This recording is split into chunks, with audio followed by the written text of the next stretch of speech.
It was a cold, dark, rainy night when the ship approached the bay of Noir, York City. Francis turned to his friend Angelo and said, "Hey, Ange, is that is that a pirate ship?" Welcome to the Gaming Guy, ladies and gentlemen. Welcome. Hey, look, we're not down the street. We're not even in the same dimension. We have transported to the world of the noir for this week's episode. We are celebrating the 10th anniversary of Spider-Man. Not Spider-Man, the Amazing Spider-Man. Not the Ultimate Spider-Man. But Spider-Man Noir. Have you ever heard of it? Sure, of course you have. There's a big movie that came out this year called Spider-Man Enter the Multiverse. And it's all about parallel dimensions. Every parallel dimension has a different one of us. Out there somewhere, there's a Sheriff Raz. There's a Head Hostess Raz. There's even a Undead Raz. Now we know Captain Raz. Same situation with Spider-Man. There's a lot of Spider-Man out there. Did you have any idea? Oh, yeah. I don't really think that became commonplace, though, until Spider-Man Enter the Multiverse hit the scene. However, you'd think that this was the first time, aside from comic books, that ever had been explored. That's not true. Spider-Man Shattered Dimensions came out, I think this is 2007? I think that's right. 2000, maybe less than that. I think it's less than 10 years ago. No, well, it's gotta be. It's gotta be, right? Because Noir was 10 years ago. Yeah, but there's 4 dimensions of Spider-Man in this. There's the Amazing Spider-Man, where Peter Parker is a scientist who creates some sort of super spider, gets bit on accident, takes on the abilities of a spider. There's Spider-Man 2099, a totally unrelated guy named Miguel, who under similar circumstances also becomes Spider-Man. You got Ultimate Spider-Man, which is more the teenage era of Spider-Man. The Tobey Maguire age, where he's at the museum and gets bit by a spider. And then there's Spider-Man Noir. That guy all the way in the black there, who lives in 1930s New York. I like to call it Noir York. That's not canon. And he's more like Batman than Spider-Man. It's really cool. Now, Spider-Man 2 came out for the PlayStation 2, GameCube. Real sensation. Huge game. I think it was dubbed like the first Superman movie, Spider-Man superhero game, to really be able to make you feel like a superhero. And a big part of that was the fact that they had mapped out the entire map of Manhattan, which is where our friendly neighborhood Spider-Man lives, and you could traverse it all. Really exciting game. After that, kind of a downslide. And it wasn't until last year when Sony re-released Spider-Man that everyone was back on the Spider-Man wagon.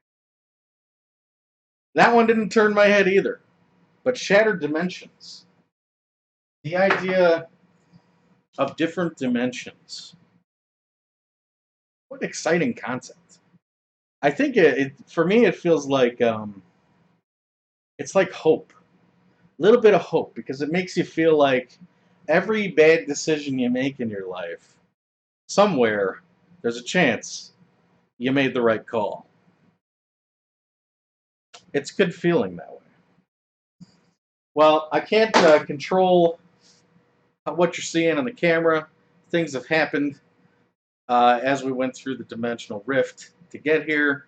So if things are looking a little less than vibrant, you'll have to excuse that. You're just going to have to get into the mood. Oh, and one other just tidbit. Does anyone actually know what noir is? Noir is French for black. Now, I don't know a lot about this, but I remember in college, that's where I learned about it. And it's basically, uh, aside from French, it being black in the French language, it also refers to a style of film. So, hard-boiled detectives, scantily clad, no nonsense chicks, you know, bleak, bleak, uh, polluted cityscapes, dead men, and even deader live men. Cigarettes, whiskey, coffee,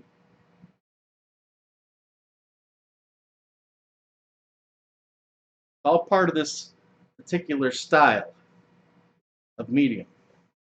And you see it every so often in video games. LA Noir comes to mind. I'm trying to think of any other really good noir games. Or any games that dedicate to black and white. So the Saboteur for the PlayStation 3, that takes place in Paris. The whole game takes place in Paris during World War II. The whole game's in black and white. But the Nazis are occupying Paris. So there's only one other color that you see in this whole cityscape, open world cityscape in the Saboteur. You got black, you got white, and wherever there's Nazis, whether it be a tapestry or maybe some decorations on the side of a car, there's red, blood red. You go from district to district, taking out the Nazis, and as you begin to push them out, the world becomes color again. It's a pretty fascinating game. One day we'll visit the Saboteur. But today, we're going to head into Noir, York City, where the Spider-Man, who in this universe didn't come up with the spider, he wasn't in a museum and he got bit by a spider. He was investigating an illegal smuggling ring that was currently bringing in a whole boatload of spider statues from some exotic location.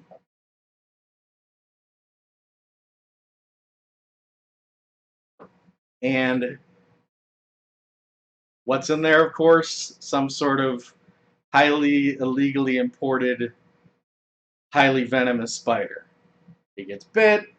Of course, it doesn't kill him. It turns him into the spider. And tonight we sit down with the spider.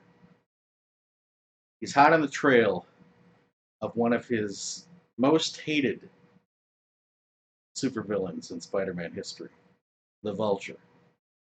I'm not going to get into much about what the Vulture looks like, but I will tell you he was a sideshow freak. And the reason Spider-Man's got such a vendetta against the guy, he ate someone very, very close to Spider-Man. And I'm not talking about his dog. No, no. Now, Spider-Man, you seeing him, running around. He's flipping around. He's cracking jokes. He's in that bright red suit. Not in this universe. Oh no. This spider does his best to stick to the shadows, move quietly, and take out henchman after henchman as he makes his way toward his target. So that's what we're going to do. We've tracked the Vulture to a warehouse down by the docks. He's got guards circling the whole place, patrolling the whole area. We're going to take them all out, and then I think we'll be able to corner the Vulture for a final showdown. How's that sound, huh? All right. Let's get to it. Got the old harp here. And head into Spider-Man Shattered Dimensions. And we're playing it on the PlayStation 3. Let's get to it. Alright.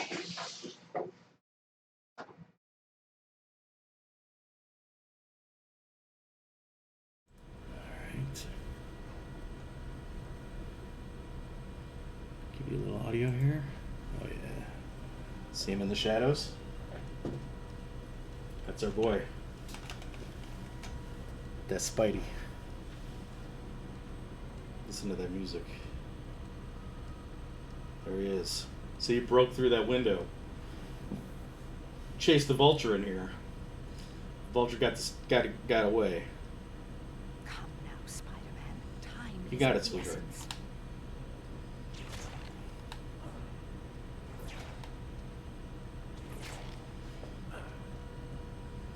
Now, anytime we're in black and white like this, that means that the enemies have no idea he's around.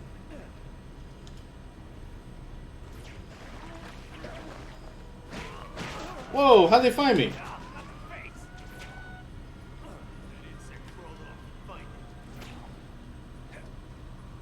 Yeah, where'd I go?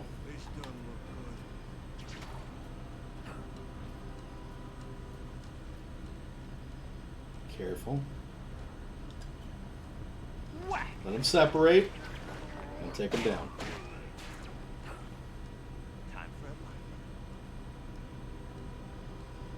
Stay out of the light, Spidey.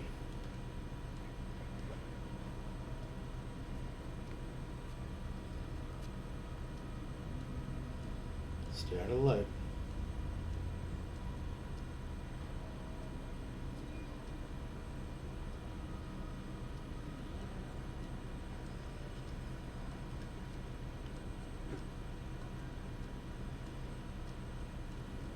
This guy's getting tricky. Got him.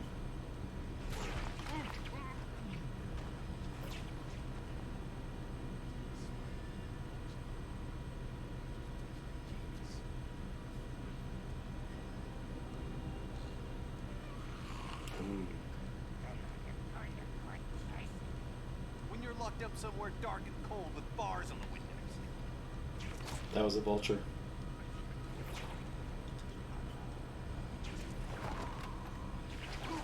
Careful, Spidey, careful. I'll tell you, I'm going to break the fourth wall here and tell you, it is so... I feel totally under the gun. He's right there. Into the darkness. I feel so under the gun when I'm playing games like this because, you know, we can't just...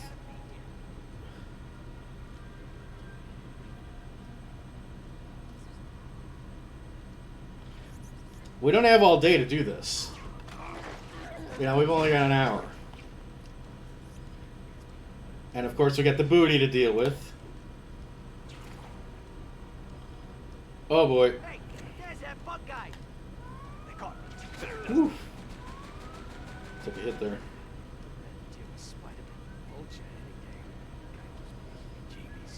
Come on, come on. Get in range. Gone. He can't be gone. There we go. Whew. You know, you play like an RPG or something. All you got to do is, you know, take down a couple monsters, get a couple loot. You know, you're done. This is like this. You know, we want to kill the vulture. Be a little anticlimactic if we didn't, right? But we're doing okay so far.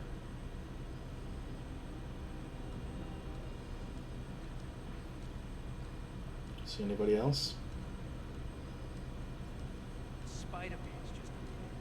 Spider-Man's just a myth, huh? Must be under us. Oh yeah, there he is.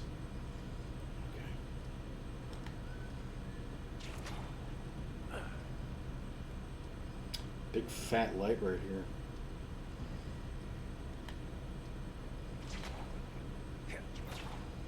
Attaboy.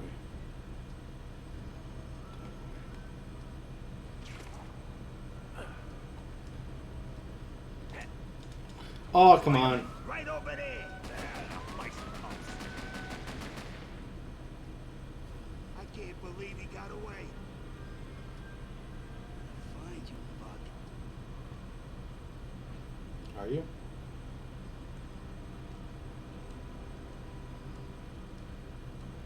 Steady. Steady. Steady. Got him. Whew. You're done. What happened, Yeah. everybody? What happened?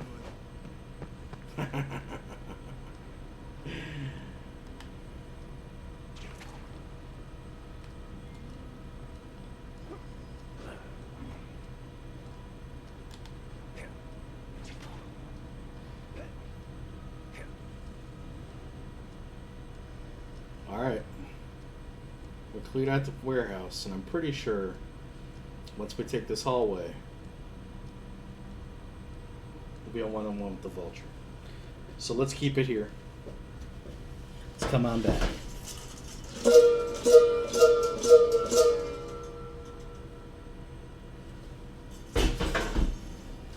And let's do a little booty. What do you say? Okay, Spidey, we'll be back. Hang in there. I should be out there fighting the good fight instead of lying dead. I know, buddy. We'll fight him. Okay.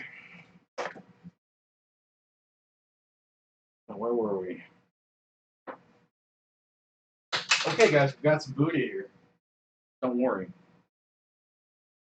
And in keeping with our noir setting today, I thought we'd look at some Blackest Pitch hardware. How's that sound? I've been sitting on these for quite a while, actually. Ooh. It's good. And, I mean, there isn't much story to them, aside from the fact that you never see these in the wild. And if you do, they're very expensive.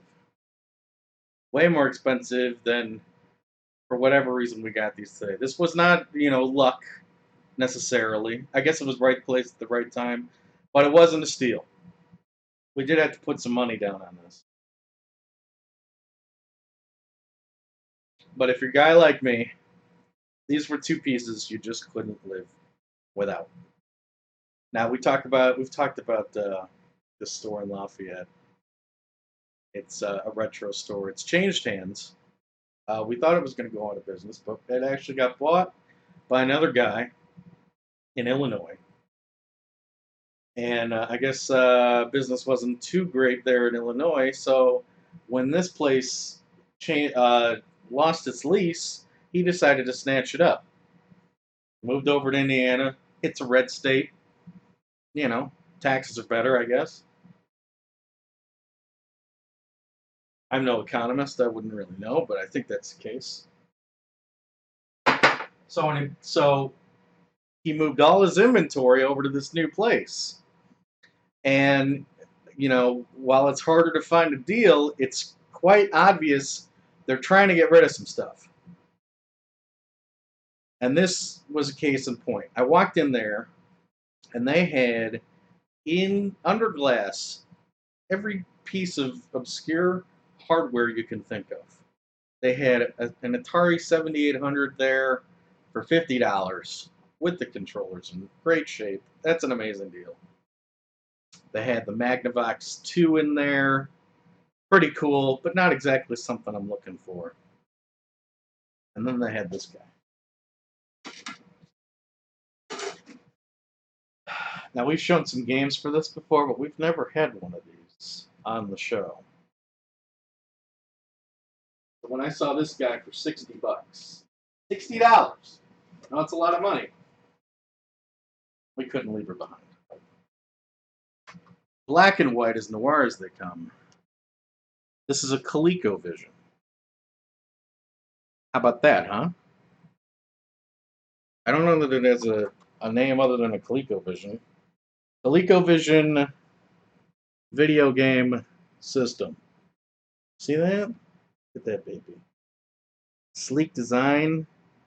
You got a couple of cabinets here for the controllers. You'll notice the controllers are like foam wires, and they actually attach right there into the system. So this baby, this was designed in an era where you're supposed to be putting this guy in the coffee table and switching out games every 15 minutes or so. You got your cartridge slot here, and a reset, and then some sort of intriguing door in the front. Now this door was pretty controversial when this baby was out because you see what Coleco did, which incidentally stands for Connecticut Leather Company. I can't close it. Alright, we're just going to leave that up. They put this attachment on the front when they released this baby.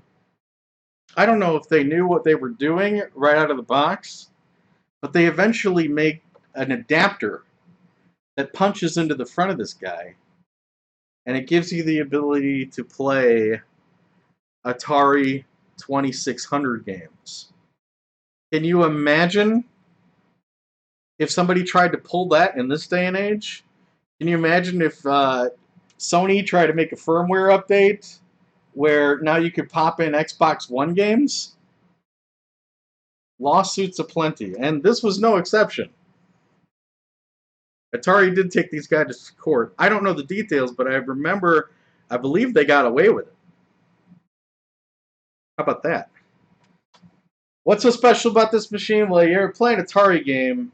Generally, there's a huge jump between an arcade port and the Atari 2600 version. The arcade and the Atari 2600 version, there's a big step there and a big step down. But whatever, I don't know what they were doing over there at Coleco, but somehow they managed to nail basically every port they ever had. And they never had Pac-Man on this guy. But they had Donkey Kong, they had Q*bert, they had Popeye, they had Burger Time, you know, all the hits that were, you know, I guess capable on the 2600, but looked terrible. They looked almost spot on from the arcade on this guy. And, you know, incidentally, I've got a history with this thing. I had one as a kid, my dad. I remember having a box of Atari, and I remember playing Haunted House. Real little kid. I remember that, one of my first memories. And playing Haunted House in the Atari, and I remember him borrowing it from somebody. But as for putting down his own hard-earned cash, my dad, who's always been pretty tech-savvy, he bought this guy. And I asked him years and years later, decades later actually, why he went with the Coleco. Because today, around, you know, retro circles who are into this level of retro, they really covet the Coleco. And I said, how did you know? You know, what made you buy a Coleco instead of an Atari way back then? He said, well, this is the graphics. Can't argue with that kind of logic. So, why? I mean, $60. That's the price of a modern game. That's a lot of money. But look around. Try and find a Coleco in this condition with both the controllers totally workable. Had the AC adapter in the back. Did I bring the AC adapter? Look at this behemoth. You want to see a power plug? Whoa, look at that. Jeez. Work on my upper body strength with this thing. How about that, huh? That's serious business. It even came with an adapter. I don't have the adapter. Did I? I think I brought the cables. I think I left the cables behind. But it even came with a cable converter so that you could plug this thing into a coaxial in. Which is, you know, most TVs today, at least kind of mid-range, still have that. That's a lot easier than what they were doing to hook this thing up back in the day. It used to have these weird wires that you'd have to plug into a TV with an antenna in. You know, no TV has an antenna in anymore. This has a coaxial. Even if your TV doesn't have a coaxial, they're usually pretty easy to get a converter for it. So this guy's pretty easy to play with. And for 60, I was all about it. Really good deal. However, I wasn't nearly as shocking as the other thing they had.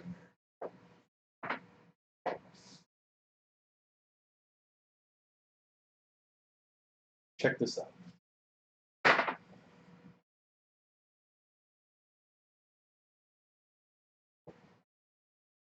So for a shockingly large $125. $125. I mean, I could pay off my electric bill with that. It's ridiculous. I'm spending this on video games? For $125, we got a TurboGrafx 16. I don't know if you played a TurboGrafx 16. They just released the Mini, or announced that the Mini's coming out next year. I think that's when people are finally going to get a taste of the sweetheart. But this was like the Cadillac during the 16-bit era. I mean, some would argue the Neo Geo, but that was more like a hovercraft. This was like just sleek, beautiful, and the games were so cool. I remember having a dream about this thing. I wanted one so bad, and I had this. I was listening to the radio to my favorite guys in Chicago, Eddie and Jobo. Hey, Eddie and Jobo here. Hey, give us a call. Do a cold water wake-up call. If you dump a bucket of ice water on your roommate while he's sleeping, we'll give you a t-shirt. That kind of guy. You know what I'm saying? That kind of crew. I had this dream that I called them at just the right moment, and I had won a TurboGrafx 16. And miraculously, I guess they had really good shipping, because it just ended up in my room right then. And I remember just looking at it, how amazing it was. And then I woke up. And it was like, you ever have one of those dreams where you just, one of your wishes has been fulfilled, and you wake up and you're back to start? It's like someone pulls an organ out of you. You know, you just had that feeling of emptiness and loss. And instead of waking up to my TurboGrafx 16, I was waking up to the radio that was playing Eddie and Jobo. And I was looking down the barrel of another school day. $125 for this. Is that a good deal? Not really. Not really. Honestly, that might not even be retail. If you really scrounge around on eBay, maybe do some snipe some auctions or something, you may be able to get this for around $100. But it didn't just come with this guy. In addition to the controller, of course it should have a controller, and the original hookups, which isn't a huge deal. This baby generally hooks up with the same stuff a Nintendo does. What does that mean? That means you got a little RF cable there, hooks into the back. It's a 16-bit system that was generally packed in and released with 8-bit plug-in technology. However, the reason there was no way I was going to leave this guy behind for $125 was because, in addition to the system, in addition to the controller, attached to the back, you'll notice this back here. Something's plugging in, and it's not an Atari. Attached to the back of this guy is the Turbo Booster Plus.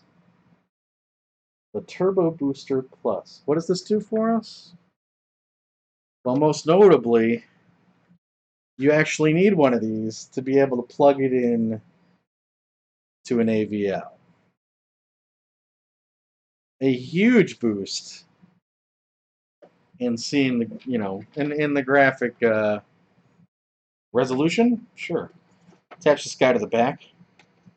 And because this is a Turbo Booster Plus, in addition to giving you that graphical upgrade, you can this actually has the ability to save games on it. Most TurboGrafx games, or at least the TurboGrafx I've had for years, I've always had to break down passwords. There's a bunch of games that actually utilize the Plus like a memory card. So to have these two together for $125, unheard of. Unheard of, especially a Plus. So I was all about this. And the greatest thing about this is we've never really been able to do any TurboGrafx in the game room back home in Indianapolis. The game room is really kind of AV out and composite out, and that's it. I guess we have some RF. We do have an RF in for the Nintendo, but it would just be such a pain to rewire it, just to play some TurboGrafx. Now we can plug this guy right in the front of the big guy. I think we've got somewhere around 30 games, so we'll be able to explore this guy together in some future game room adventures. So there you go. Together, we spent $60 on the Coleco. Oh, by the way, as for games for the Coleco, we've been collecting Coleco games for the past couple years. We got around 25 of them, and we had no system to play them on. I mean, at least the TurboGrafx, we had like a hokey beat-up one that didn't even play all the games we had. Some of the games I've bought, popped it into our old TurboGrafx, it doesn't run them. This guy's in great shape. It's been refurbished, and now it's got that Turbo Booster Plus. So I was like, I've always been in the market for a backup. This is like a backup and an upgrade. So it was a big deal, a lot of money, and I usually don't drop this kind of cash on video games. But I challenge you to find those prices with these two systems ever. I sincerely challenge you to do that. It's not going to happen. All right. So that's it.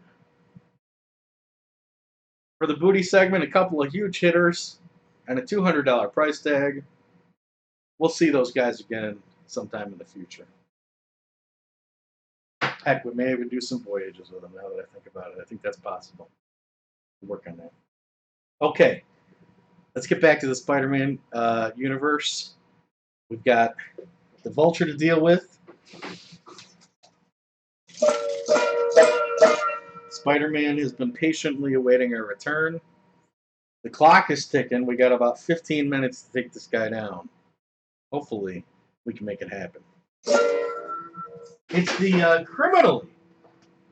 criminally underrated Spider-Man Shattered Dimensions. I mean, there's just so many Spider-Man games out there. I mean, I kind of understand why no one knows about it. Kind of understand why no one plays it. But it's a shame that that's how this game went down. It's Spider-Man Shattered Dimensions. PlayStation 3.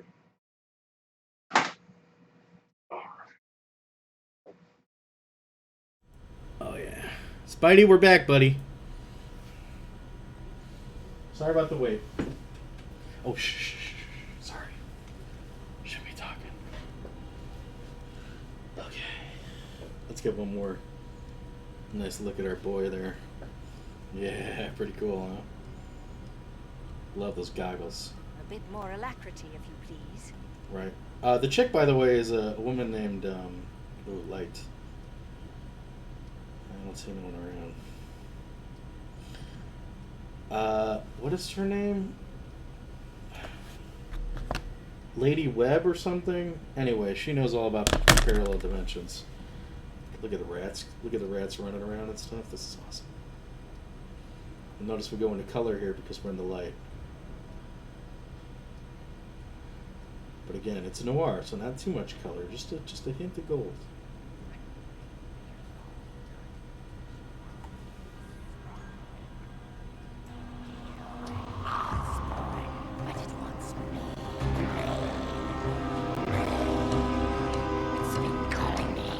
singing. Don't you hear it? No, of course not. It doesn't want you. I'm not scared of you anymore. I'm not scared of Osborn. I'm not scared of anyone. I have the rock. I have the power, and I'm going to use it now. Here we go. No, I'm too late. Vulture, where are you, piece of trash?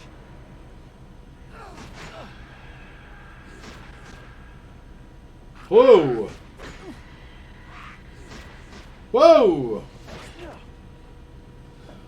Keep it together, Spidey.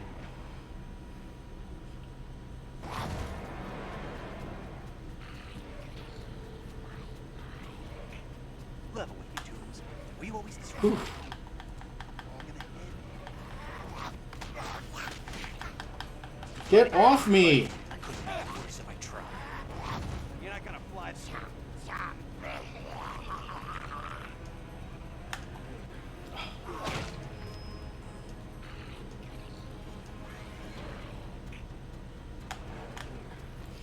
Ooh.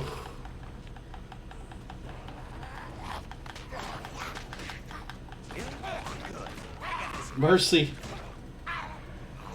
Okay.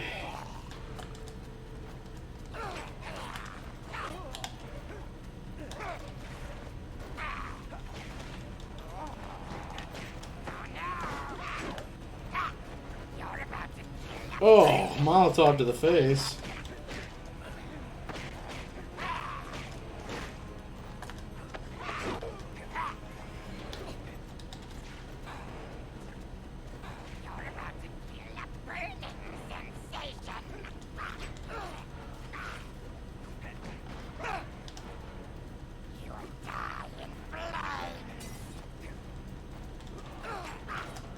Oh, come on. What happened? Nice camera angle there. Oh!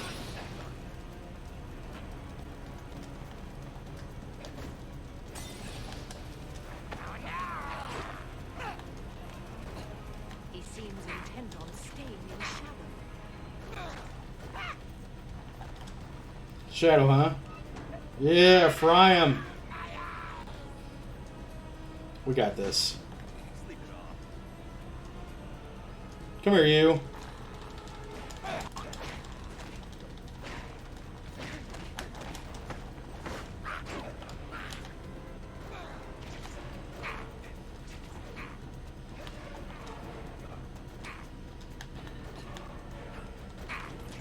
You'll notice this game is a lot different than Spider-Man 2 or even the new Spider-Man for PlayStation 4. It's not open world. I mean, when you have 4 parallel dimensions to deal with, makes sense.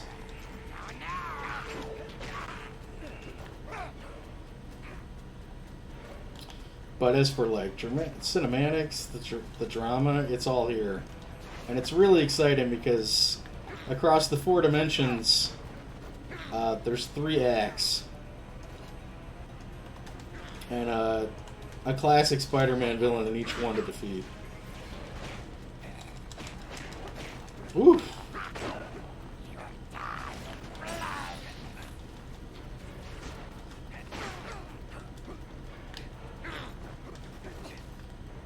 Where'd he go? Ah! No, he got away.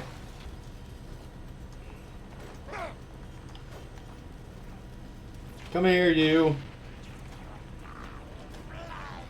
There he is.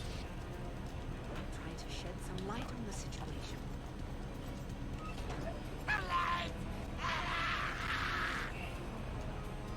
We almost got him. Running out of time. 16 minutes left in the voyage. I think we're in good shape. As long as he doesn't pull any shenanigans. Oh! Ha Ha!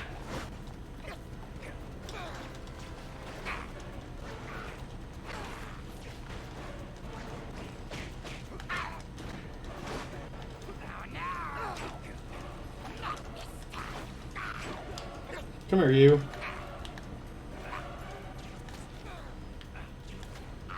Oh! Ha! Got him.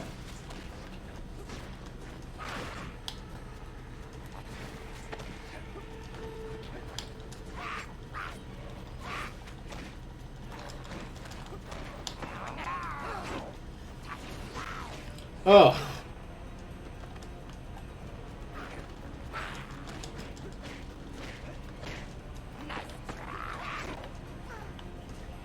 Where you at?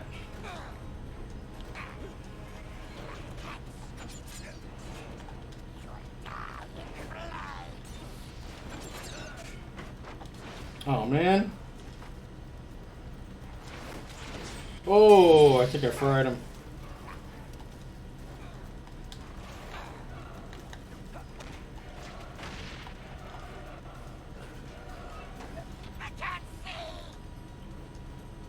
Almost there, baby. Where'd he go? He's gone.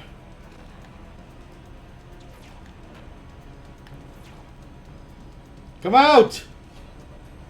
I don't have time for this.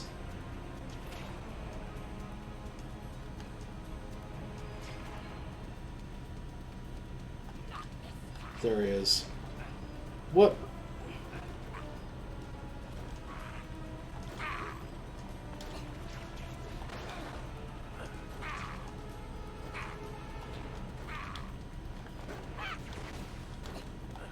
Almost got him. Oh! Unbelievable.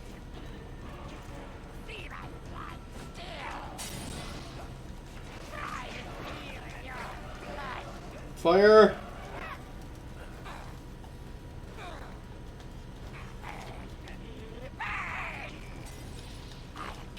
Oh.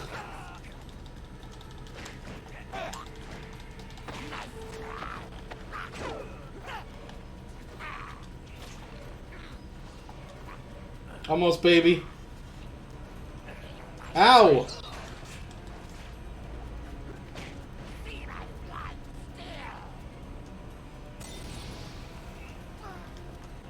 Jeez, he is fast.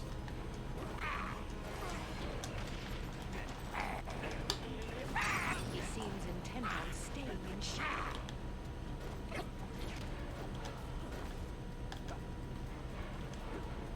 I think we got him. Stay there, fool. We got him. Oh, I thought I had him. Shah. Oh my god.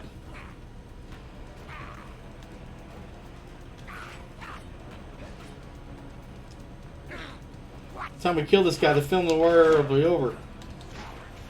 Oh my gosh.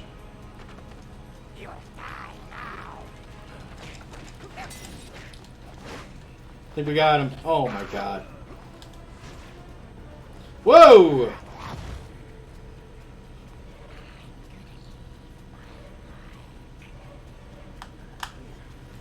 Oh, jeez. Get off me. I gotta disagree with you there.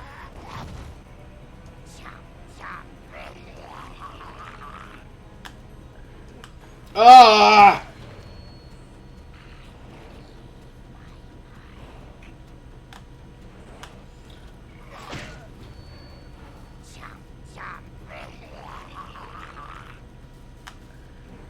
Oh my god! No, I can't. What are you talking about?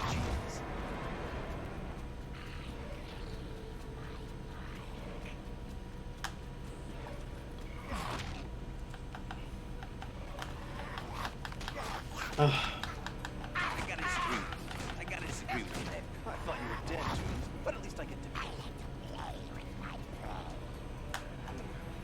Man, does this mean we're gonna do this again? Please don't tell me we have to fight him again. We got him, I think. Oh, my God. It's over for you. Whew. Filthy vermin. Osborne's next.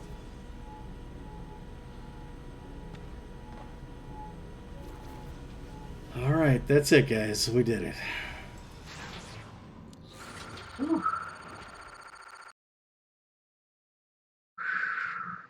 Oh my God. What a nightmare. Whew. We did it. We did it. We got a couple of chunks taken out of us, but we made it happen in just enough time to get ourselves a letter. Take a look for this one. Spider-Man Shattered Dimensions, and what a great compendium to is that companion? We'll go with companion. What a great companion to go with Spider-Man Enter the Multiverse. You can see that on Netflix these days. I know it's a cartoon, but trust me, definitely worth checking out. And this is too. All right. It's coming to the end of the voyage here, which means it's time to dig into the old bag that tells no tales. Where we read a letter, honest to God letter, written by one of you nice folks out there. All right, let's see what we got today.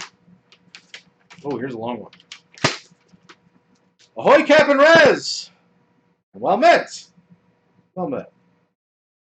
You may know me as Cargoes, that shadow-lurking landlubber from Australia who loves a bit of booty. Cargoes, he has been hanging around the mess hall for years.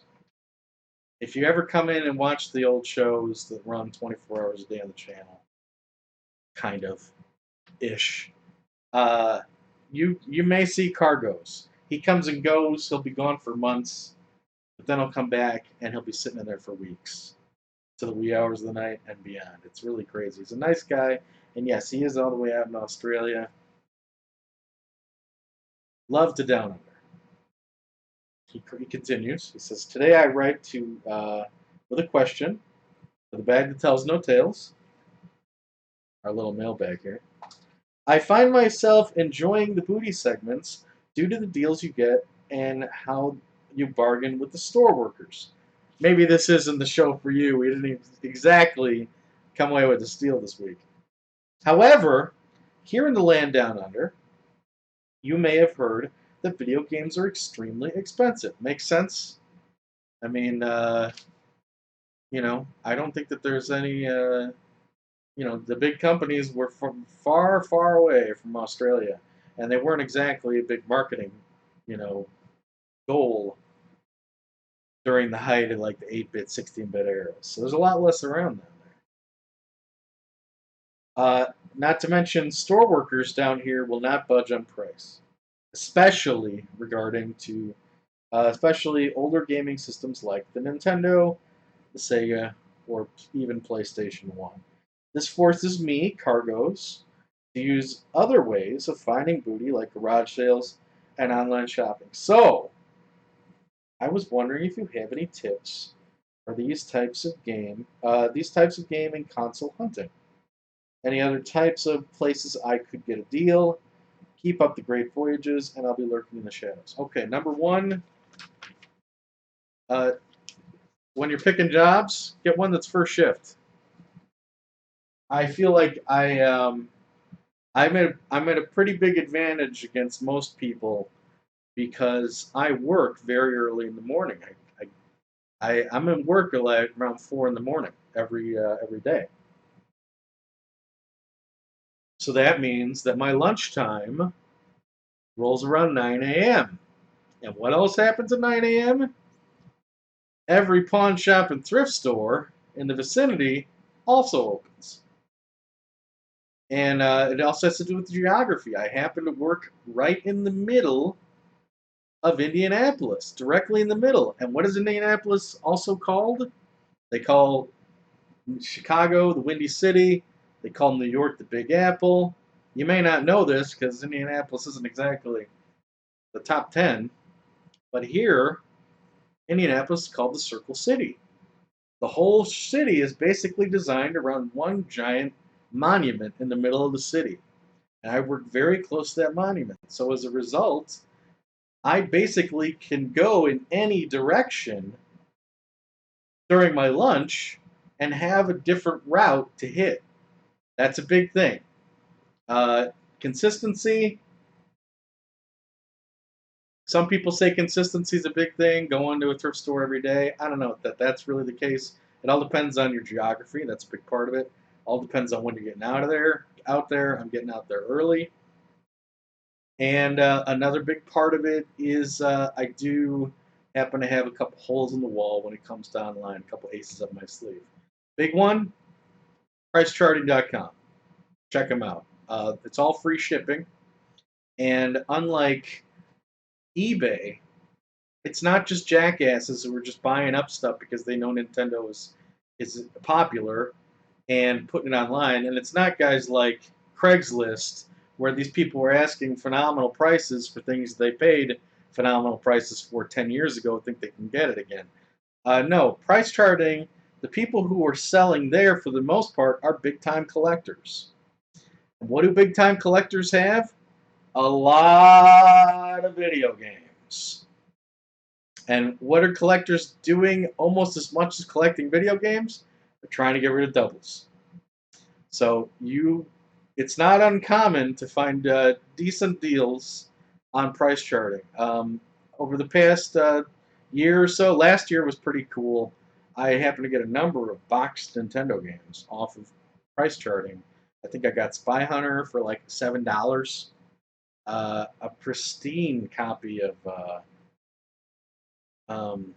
Cobra Triangle for like $6 in the box with the game and the manual. Keep an eye out for them. Keep an eye out for them.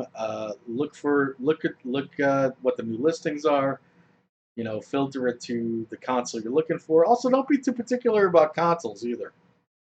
You know, open yourself up to things like the Atari. Open yourself up to things like the Coleco, because these are the kind of systems that are a blast to collect for, especially the Atari. But it's really cheap stuff because there were so many. I don't know how it is in Australia, but here, even to this day, Atari games are really, really cheap because there's so many of them out there. It's a good place to start.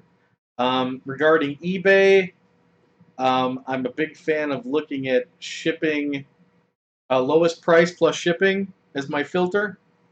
Take a look at that. You know, when you're putting in, you know, say, whatever, you know, Nintendo game lot or something like that, put in lowest price shipping. Maybe you'll see somebody who's put 1 or 2 games down there for a really cheap price. That happens now and then. I look at newest listings, but that usually doesn't work out very well. Yeah, if there's one little hole in the wall I can suggest to you, not that it's much of a hole in the wall anymore, but it's got collectors putting stuff up instead of just guys making a buck. Check out price charting. That's a good place to go. And, you know, Craigslist has always been a crapshoot, but even to this day, sometimes you can hit pretty big.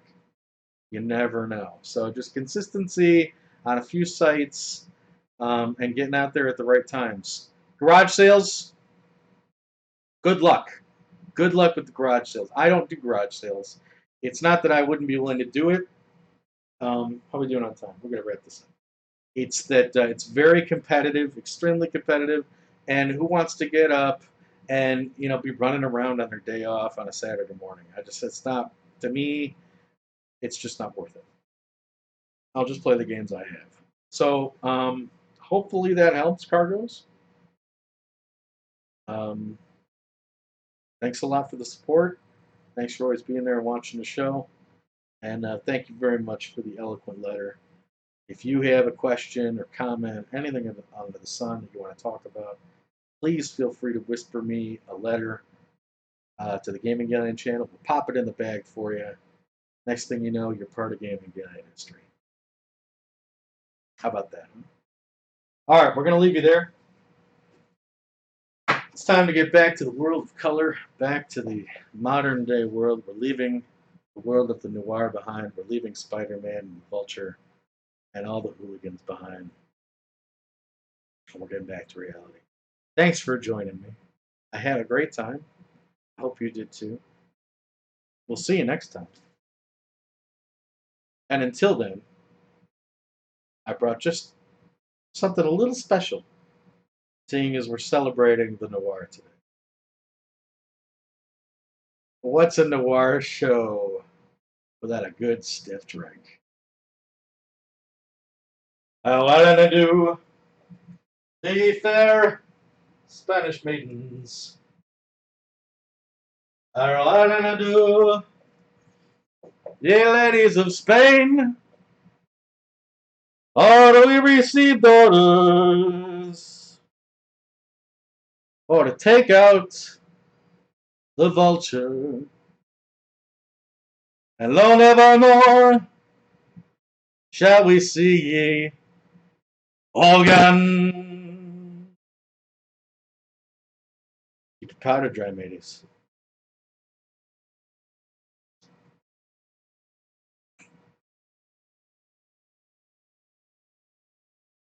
Woo! Hot damn tamale.